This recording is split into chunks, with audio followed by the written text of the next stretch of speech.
So I was looking at some upcoming IPOs, and Dr. Agarwal's healthcare is coming up, and it looks pretty big. Oh, yeah, the one with the eye care services. I saw a little bit about it. Seems like it's generating some buzz. Yeah, exactly. It's a pretty sizable issue. They're looking to raise around 3,027 crore rupees.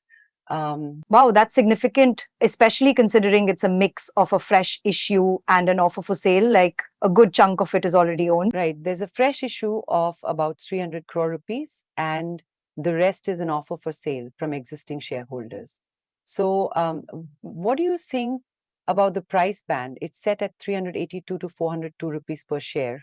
That's a pretty wide band.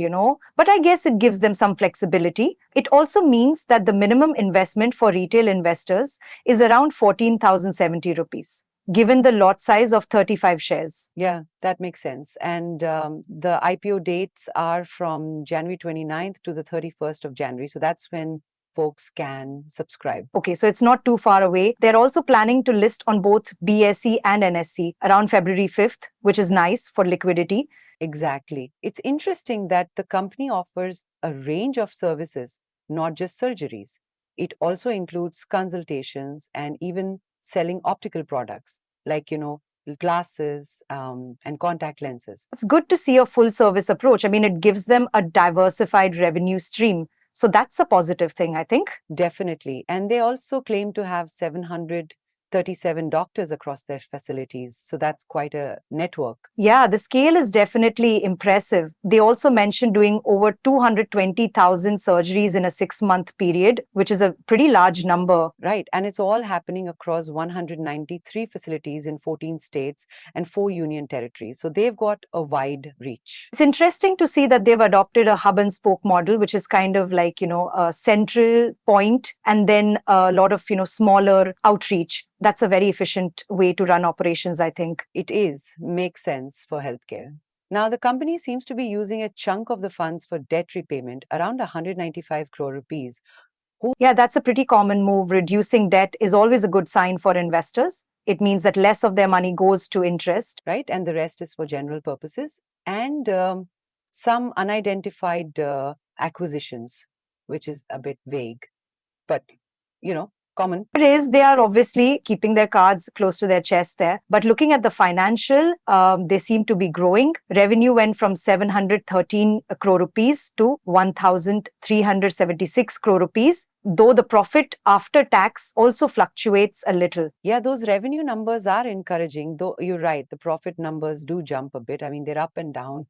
Well, healthcare is a tricky business, there are a lot of different factors impacting it. So, what about the PE ratio? I mean, have you looked at that? Yeah, at the upper end of the price band, the PE ratio is around 128, which is fairly high, isn't it? It is quite high. I think the report also mentioned that their peers like Apollo Hospitals and Max Healthcare have lower PE ratios, but still in that range, which suggests that the sector has a higher valuation currently. Right. So it's kind of like they're saying this is the industry standard right now.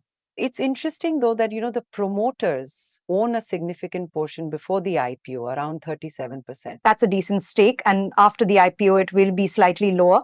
A lot of the other shares are held by private equity firms, it seems.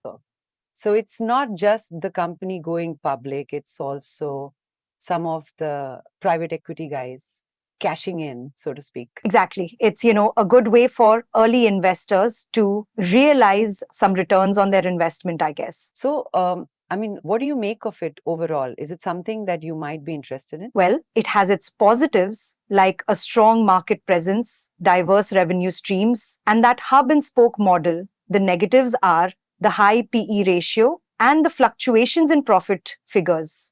That's a fair assessment. It is a bit of a mixed bag, but with the healthcare sector growing, it might be a good long-term play, Potentially. It also depends on how they manage their debt and if they use the fresh funds to really scale up effectively. Right. And whether those unidentified acquisitions actually bring value.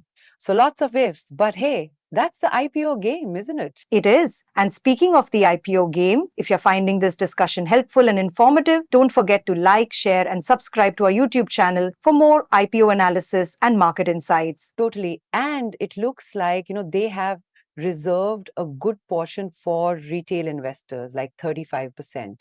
So there's definitely space to get in if someone wanted to. Yeah, but make sure, to analyze everything carefully before putting your money on the table. Don't just go with the hype. Absolutely. Now, another aspect to look at is the reservation for different categories. It's not just retail. They've got QIBs, NIIs, and even reservations for employees and shareholders. Right, that's important. They've also specified the maximum bidding limits for different categories, which is always good to know. So it's transparent. Exactly. And the tentative timeline is pretty straightforward, with the allotment expected on February 3rd. So, folks will have their shares or refunds pretty quickly. Yes, so basically, if you're not allotted, the refunds will start on February 4th. And if you're allotted, then you will have the shares credited on the same day. Then the listing will happen on February 5th. Exactly. It's a pretty tight timeline, but it's good for those wanting to get in or out quickly. Right. And they've also got the minimum and maximum lot sizes mentioned in that report, which is super helpful when planning your investment. Yeah, I think it's a good starting point for a deeper analysis. I mean, it gives you a good overview, and then you can dig into the financials and the RHP. Absolutely. And I guess the key for anyone considering this IPO would be to compare it against its peers and see if its growth trajectory justifies the current valuation. It's like, checking if your car is worth the price when compared with other cars. That's a great analogy. And, it's always good to be well informed before diving into any investment. Definitely. So, would you be applying for this one then? I haven't decided yet. I'm still weighing the pros and cons. What about you? I am in the same boat as you, I'll be honest. I'm still crunching numbers myself. Well, I guess time will tell. Anyway, thanks for walking through the details with me. It's always helpful to talk these things out. No problem, happy to help. It's always good to have another perspective. So, what other IPOs are on your radar?